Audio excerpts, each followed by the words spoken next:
Tila nag-house tour sa China ang dalawang elepanteng bigla na lang ng trespass sa isang bahay. Ang pakay nila, pagkain. Nasa frontline ng balitang yan, si Maricel Halili.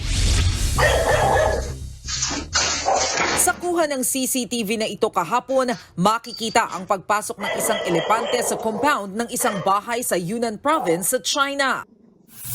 Maya-maya, isa pang elepante ang sumunod. Sinubukan silang paalisin ng may-ari ng bahay gamit ang flashlight. Pati nga mga aso, walang tigil katatahol. Pero deadma ang mga elepante para silang nag-house tour.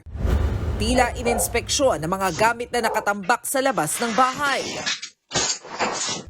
Hindi pa nakontento, dumiretso sa kusina ang mga elepante. Nilantakan nila ang kanin at iba pang pagkain. Pagkatapos, umalis din sila ng bahay.